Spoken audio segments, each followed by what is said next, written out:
À l'écran, c'est Daniel Marguerat, un chercheur spécialiste du Jésus historique. Il est mondialement célèbre, reconnu, c'est un bon. Là, il a mis en ligne une vidéo qui s'appelle « Jésus a-t-il existé ?» La réponse est oui, bien sûr que Jésus a existé. Et Daniel Marguerat va nous dire comment on le sait. L'ennui, c'est qu'il ne prouve rien du tout. Tous ses arguments sont mauvais. C'est ce qu'on va voir dans cette vidéo. Pour nous montrer que Jésus existait, Daniel Marguerat a choisi d'examiner 5 points. Les sources documentaires les plus importantes, ce sont les évangiles, les 4 évangiles du Nouveau Testament. Mais il y en a d'autres. Contrairement à ce qu'on dit souvent, il y en a d'autres. Alors il y a d'abord des sources qui sont des sources non chrétiennes. Alors quand on va chercher du côté des historiens gréco-romains, Tacite, Suétone, là on ne retrouve pas grand-chose. On en a tiré l'idée qu'en fait Jésus n'avait pas existé. Mais non, c'est une absurdité. En fait, les historiens gréco-romains, que racontent-ils? Ils racontent l'histoire des généraux, ils racontent les campagnes militaires ou les décisions politiques des empereurs. C'est la grande histoire qui les intéresse. Mais la mort d'un obscur rabbin dans une obscure province de l'Empire romain n'avait pas de quoi les intéresser. Ils commencent à en parler à partir de 110, 120, quand le christianisme commence à faire parler de lui et que ces petits groupements sectaires inquiètent l'opinion publique. Alors ils en parlent. Donc les historiens gréco-romains, on peut les oublier. Là, je suis d'accord avec Daniel Marguerat. Des auteurs romains ont écrit sur Jésus, mais ça n'indique pas que Jésus a existé. Et il faut bien comprendre pourquoi. Comme le dit Daniel Marguerat, les historiens gréco-romains ont commencé à parler des chrétiens quand le christianisme a commencé à faire parler de lui, 3 ou 4 générations après la date de la mort de Jésus. Et forcément, quand un Romain parle des chrétiens, il faut qu'il explique qui sont les chrétiens. Il faut qu'il parle de Jésus. C'est pour ça que 2 auteurs romains ont écrit quelques mots sur Jésus. Mais ça ne veut pas dire qu'ils sont bien renseignés. Comment est-ce qu'ils ont pu se renseigner sur Jésus? En allant en Palestine faire une enquête sur ce qui s'était passé 80 ans plus tôt? Pas facile. Non, nos auteurs romains se sont plutôt renseignés auprès des chrétiens qui vivaient près de chez eux. C'est pas comme ça que ces auteurs pouvaient savoir si les chrétiens vénéraient un personnage réel ou une invention. Alors, effectivement, des auteurs romains ont écrit sur Jésus, mais ça n'indique rien sur l'existence de Jésus. Donc les historiens gréco-romains, on peut les oublier. C'est décevant, mais on n'est qu'au début de la vidéo. Il reste 4 points traités. Voyons le deuxième point.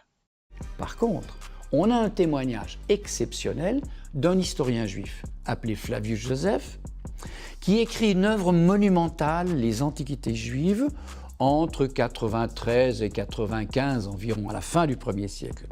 Et dans cette œuvre qui passe en revue toute l'histoire du peuple juif jusqu'à la fin du 1er siècle, figure Jésus.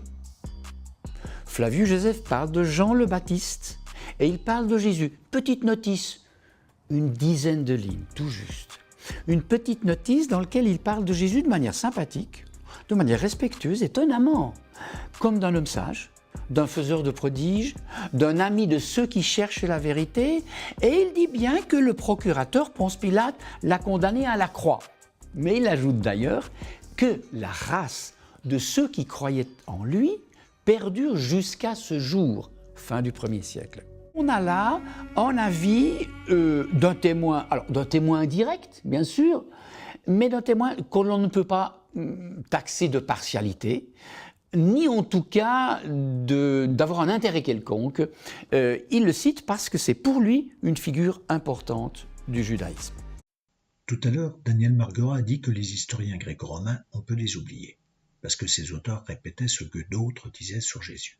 Maintenant, Daniel Marguerat nous dit que Flavius Joseph est un témoin indirect. Ça veut dire que Flavius Joseph répète ce que d'autres lui ont dit. Et qui a renseigné Joseph? Probablement des chrétiens qui répétaient ce qu'ils avaient appris au catéchisme. Alors, exactement pour les mêmes raisons, on va dire que, pour attester l'existence de Jésus, Flavius Joseph, on peut l'oublier. Passons au 3e point. Alors, il y a effectivement les sources de pierre, les sources archéologiques.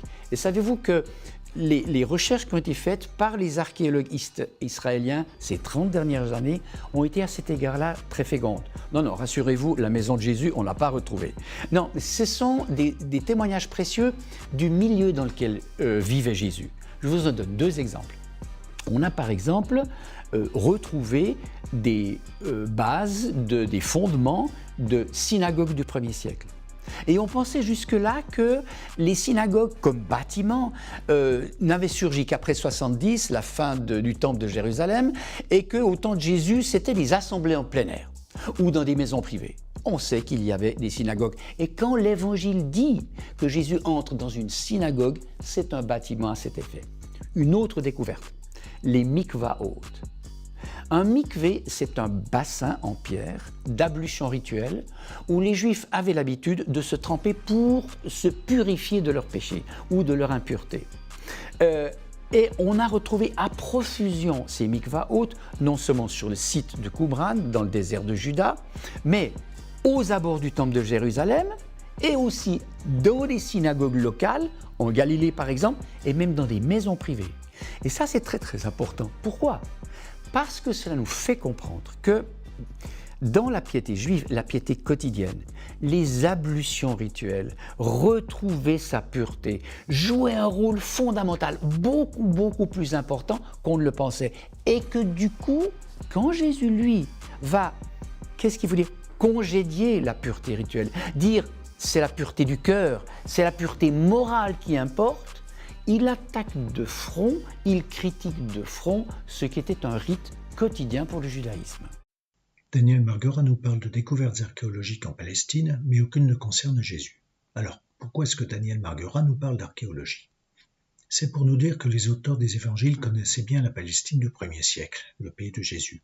Donc, on peut faire confiance aux évangiles et croire que Jésus a bien existé. Ah, mais ça va pas comme raisonnement. Prenez l'auteur des aventures de Tintin et Milou. Il connaissait bien la France et la Belgique du XXe siècle. Est-ce que ça veut dire que Tintin et Milou ont existé ? Non. Comme les précédents, ce troisième point n'apporte donc rien à l'existence de Jésus. Le quatrième point, je l'ai traité sur une vidéo à part, sur la même chaîne. Passons maintenant au cinquième et dernier point. Alors, je peux ajouter que pour les sources, nous avons les évangiles apocryphes. Des évangiles apocryphes qui sont des évangiles qui n'ont pas été retenus au moment où le Nouveau Testament a été forgé, cette collection de 27 écrits que l'Église ancienne, vers la fin du IIe siècle, décide de constituer comme son corps doctrinal. Eh bien, des évangiles n'ont pas été retenus.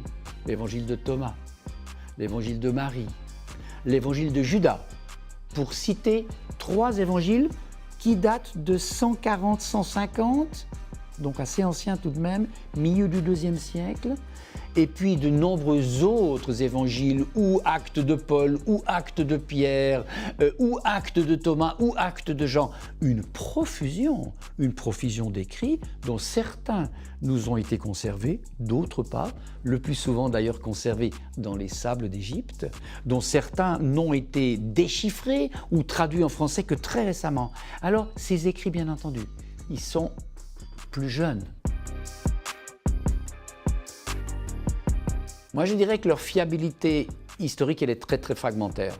Parce que leur but, milieu du IIe siècle, ou bien 3e, 4e, 5e siècle, leur but n'est pas du tout de faire de l'histoire. Absolument pas. Leur but, c'est de donner leur version de l'enseignement de Jésus, leur version de l'enseignement de Jésus qui constitue la doctrine de ces communautés marginales, de ces spiritualités marginales, qui se sont nourris de ces écrits et dont ces écrits constituaient un peu leur catéchisme, vous voyez. Alors, ils les ont écrits comme un catéchisme, mais pas comme un livre d'histoire. Ça n'était pas des chronistes. Alors, ce que l'on découvre, en particulier dans l'évangile de Thomas, le plus ancien des évangiles extra-canoniques, ce qu'on découvre effectivement, c'est quelques pépites qui ont, si j'ose dire, échappé aux évangiles du Nouveau Testament. Donc, l'utilisation, elle est pour la connaissance de Jésus, elle est secondaire, mais elle peut être précieuse ici ou là sur certains détails. Le titre de cette vidéo de Daniel Marguerat est « Jésus a-t-il existé ?» Mais dans ce cinquième et dernier point, il parle d'autre chose. Il se demande si les évangiles apocryphes nous apportent quelque chose sur la connaissance de Jésus. Daniel Marguerat dit bien que la fiabilité historique des évangiles apocryphes est très faible, car leurs auteurs écrivaient pour faire de la religion, pas pour faire de l'histoire. En clair, ces auteurs pouvaient écrire absolument n'importe quoi, pourvu que ça les arrange. Bien sûr, en étant très optimiste, on peut espérer que, peut-être, dans les évangiles apocryphes, il y a quelques pépites, c'est-à-dire des renseignements sur Jésus qu'on ne trouve pas dans les évangiles canoniques. Mais pour que des évangiles apocryphes nous informent sur Jésus, il faudrait que Jésus ait existé. Et Daniel Marguerat ne nous a toujours pas convaincus. On tourne dans un cercle vicieux. Finalement, aucun des 5 points de cette vidéo ne suggère que Jésus a existé. C'est dommage pour une vidéo qui veut montrer que Jésus a existé. Alors, qu'est-ce qu'on a vu? On a vu un grand savant qui fait une vidéo de 8 minutes pour nous expliquer comment c'est que Jésus a existé. Et il ne nous donne que de mauvais arguments. Pourquoi Daniel Marguerat n'a-t-il pas donné de bons arguments en faveur de l'existence de Jésus? Parce qu'il n'y en a pas. J'ai cherché ailleurs sur YouTube, j'en ai pas trouvé. J'ai aussi cherché dans les livres, dans beaucoup de livres, j'ai rien trouvé de solide. J'ai écrit un livre là-dessus. Dans ce livre, vous trouverez aussi de bonnes raisons de penser que Jésus n'a pas existé.